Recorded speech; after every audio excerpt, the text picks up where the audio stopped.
사랑합니다, 성도 여러분. 월요일 아침 냉천골의 아침 말씀 묵상 시간입니다. 오늘도 주의 은혜가 풍성할 줄로 믿습니다. 그리고 또 이 예배를 통해서 하나님 앞에 기도하며 이 한 주간도 올려드리십시다. 어제 주일 예배 잘 들으셨죠? 우리 병원교회에서는 죽음에 이르는 7가지 죄악 중에 6번째 게으름에 대해서 살펴보았는데, 우리 하나님 앞에서 성실하게 자기 연민에도 빠지지 말고 무엇보다 목표를 가지고 인생을 사랑하면서 이웃을 사랑하면서 하나님을 사랑하면서 살아가십시다. 이제 말씀 봅니다. 야고보서 1장 19절에서 27절 말씀, 지난주에도 살펴봤었는데 한두 번 더 살펴보도록 합니다. 야고보서 1장 19절에서 27절 말씀입니다. 내 사랑하는 형제들아, 너희가 알지니 사람마다 듣기는 속기하고 말하기는 더디하며 성내기도 더디하라. 사람이 성내는 것이 하나님의 의를 이루지 못함이라. 그러므로 모든 더러운 것과 넘치는 악을 내버리고 너희 영혼을 능히 구원할 바 마음에 심어진 말씀을 온유함으로 받으라. 너희는 말씀을 행하는 자가 되고 듣기만 하여 자신을 속이는 자가 되지 말라. 누구든지 말씀을 듣고 행하지 아니하면 그는 거울로 자기의 생긴 얼굴을 보는 사람과 같아서 제 자신을 보고 그 모습이 어떠했는지를 곧 잊어버리거니와, 자유롭게 하는 온전한 율법을 들여다보고 있는 자는 듣고 잊어버리는 자가 아니요 실천하는 자니 이 사람은 그 행하는 일에 복을 받으리라. 누구든지 스스로 경건하다 생각하며 자기 혀를 재갈 물리지 아니하고 자기 마음을 속이면 이 사람의 경건은 헛것이라. 하나님 아버지 앞에서 정결하고 더러움이 없는 경건은 곧 고아와 과부를 그 환난 중에 돌보고 또 자기를 지켜 새 속에 물들지 아니하는 그것이니라. 아멘. 지난주에 살펴본 것처럼 온유함으로 말씀을 잘 듣고 가슴에 새긴 성도들이 그 다음에 어떻게 해야 될 것인가 또한 오늘 본문이 알려주고 있습니다. 우리 그리스도인의 삶에서 무엇보다 중요한 것은 말씀을 잘 듣고 잘 배우는 것이며, 그것보다 더 중요한 것이 야고보서에서는 말씀의 실행, 말씀의 실천이라고 알려주고 있습니다. 성경을 읽고 설교를 듣고 말씀을 배우는 건 참 중요합니다. 그러나 설교를 듣고 성경을 공부하는 것으로 사람이 변화되어지는 것은 아닐 수 있습니다. 어떻게 해야 됩니까? 듣고 배운 말씀이 우리 생활 속에 그대로 실천적으로 적용이 될 때에 비로소 진정한 그리스도인이 되었다 이야기할 수 있습니다. 성경에 붉은 줄 빨간 줄을 긋기 전에 내 마음에 말씀의 빨간 줄을 그어서 내 삶이 바뀌어가는 거죠. 우리 한국교회에서 신학적 약점이 바로 여기에 있어요. 특히 이 장로교회의 약점이 무엇이냐? 머리로 이론으로는 신학적인 내용들을 잘 알아요.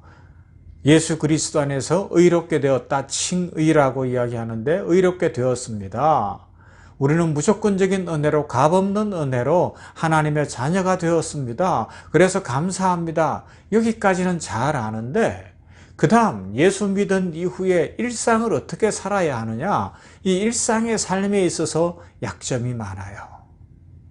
주일날 예배를 드리는 것은 잘 할 수 있어요. 1시간 동안 찬송하고 말씀 듣고 막 기뻐할 수 있고 간절히 기도할 수 있는데, 그 다음 일주일 동안 삶은 어떻게 살아가느냐, 교회에서의 삶과 가정에서의 삶과 직장에서의 삶, 사업터에서의 삶이 동일해야 되는데 과연 그러하냐, 이런 문제에서 우리 한국교회 신학에 있어서의 약점이 드러나고 있습니다.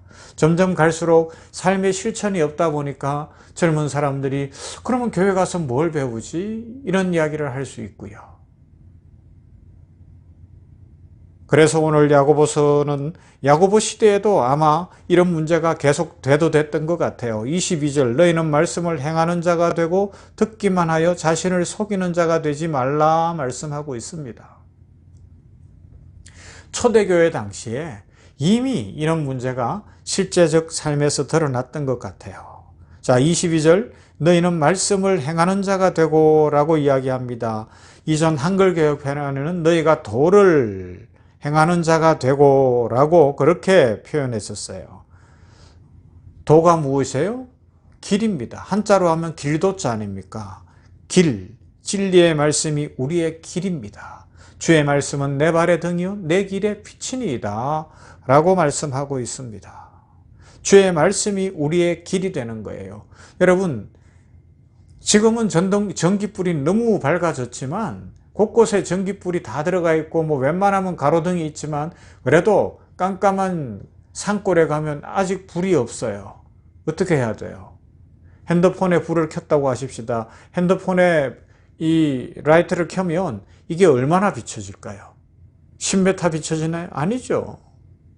5m 비춰지나요? 그것도 아닙니다. 그러면요, 내 발 앞을 비춰서 내 발이 돌뿌리에 걸리거나 웅덩이에 빠지지 않고 길을 잘 찾아가도록 하는 것인데, 우리 인생길이 마치 산길을 가는 것처럼 험할 때가 있고 위험할 때가 있고 온갖 수렁들이 있을 수 있는데, 그때 주의 말씀은 멀리 비춰주는 것도 있지만 가까이 비춰져서 우리들의 발이 실족하지 않고 돌뿌리에 걸려 넘어지지 않고 예수님의 제자로 살아가도록 은혜를 주십니다. 그래서 이 말씀을 날마다 실천하는 삶, 그런 삶을 살아가야 한다는 것이죠. 그런데 이것을 조금 더 그 다음에는 뭐라고 이야기하는가 하면 23절, 주의 말씀을 듣고 행하지 아니하면 그는 거울로 자기의 생긴 얼굴을 보는 사람과 같아서 제 자신을 보고 가서 그 모습이 어떠했는지를 곧 잊어버리거니와, 그렇게 말씀하고 있습니다. 하나님의 말씀이 거울이라는 겁니다. 거울은 뭐예요? 우리의 모습을 있는 그대로 노출시켜 줍니다. 말씀은 거울과 같은데 이 말씀이 나도 비춰주고 주님도 비춰줄 수 있어요. 그러므로 우리가 진정으로 말씀의 거울을 사용하면 거룩하신 주님의 모습을 죄 많은 나의 모습과 오버랩시키면서 볼 수가 있는 거죠. 옛날 성막 안에는 물두멍이라는 게 있었어요. 큰 항아리 같은 데다가 물을 담아 놓는 것이죠. 그래서 성소에 들어가면 이 물두멍을 1차로 통과하게 되어 있습니다. 그곳에서 두 가지 하는 거예요, 제사장들이. 첫 번째는 뭘 하겠어요? 들어가서 물에 비춰진, 그 당시는 지금 같은 유리 거울이 있는 때가 아니니까 청동 거울을 사용하는 정도였을 테니까 그것보다는 그냥 물두멍이 있는 거예요. 맑은 물이 잠잠히 고요히 있으니까 거기에 먼저 자기 얼굴을 비춰보는 거죠.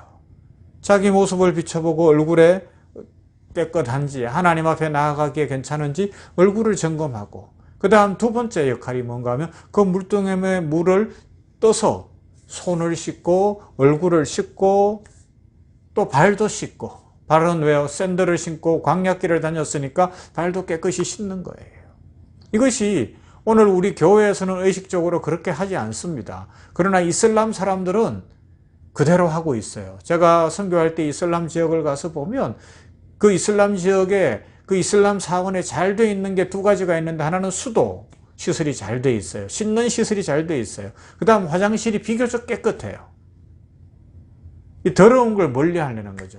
그래서 기도 시간에 돼서 오면 하나같이 하는 것이 먼저 수도가로 가서 얼굴 세수 다시 하고 목도 씻고 그 다음에 손 발을 씻고 깨끗하게 하는 겁니다.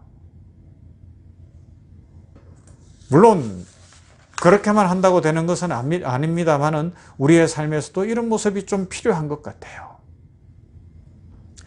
날마다 하나님 앞에서 거울을 보는 것처럼 자기 자신을 살펴보는, 그리고 돌아서서 잊어버리지 말고 내가 어떠했는지 우리 주님 모습 앞에 나의 모습을 비추면서 경건에 이르기를 생각해야 할 것입니다.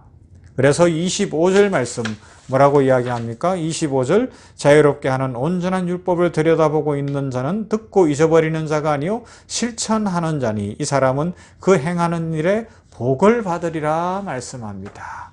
그래요. 율법을 실천하는 사람이 복을 받는다고 말씀하고 있습니다. 우리는 말씀을 듣고 실천할 때에 참 자유를 누릴 수 있고 하나님이 예비하신 축복을 풍성히 누리는 삶을 살 수 있습니다. 말씀대로 순종하여 살아가면 영혼이 잘됨 같이 범사가 잘되고 강건한 축복을 하나님께서 약속대로 부어주실 것입니다. 여러분, 이 야고보서 지금 살펴보는 1장 또 이번 주간에 살펴보게 될 2장 이런 부분들에서 보면 계속 말씀의 실천을 이야기합니다. 내용만 조금 다르게 하지 말씀을 실천하는 것이 참 성도다. 그것을 알려주고 있어요. 그래요. 여러분, 우리 병원교회에서 주일에 요한복음을 살펴보다가 죽음에 이르는 7가지 죄악을 살펴보고 있는 이유도 그거예요. 우리의 삶이 바뀌어야 되기 때문에. 다른 각도에서 이야기하면 하나님의 축복을 풍성히 누리는 인생을 살고 싶어서 우리가 심각하게 생각해야 될 죄 문제를 살펴보는 거죠. 그러면서 지난 주일에 어제죠. 살펴본 것처럼 뭐예요? 게으르지 맙시다. 자기 핑계 대지 말고 청소할 일 있으면 오늘 당장 하고 일하려고 하면 오늘 당장 하고 사랑을 실천하려고 할 때 오늘 당장 하고 미루지 않고 자기 연민에 빠져서 자기만 생각하지 말고 이웃을 생각하고 그렇게 살아가면서 하나님의 말씀을 삶에서 실천하여 하나님 주시는 축복을 누리자는 겁니다. 어쩌면 이 7가지 죄악에 대해서는 지금 겨우 맛만 봤는데 좀 더 깊이 연구해서 제가 이 성경 문제집이라도 만들어야 되지 않나 그런 생각들을 해봐요. 그래서 우리 병원교회에서 성도들하고 그 문제를 풀어가고 그것을 삶에서 실천해보고 또 다음 주에 만나서 어떻게 살았는지 대화도 나눠보고. 아무튼 오늘 말씀 결론을 내립니다.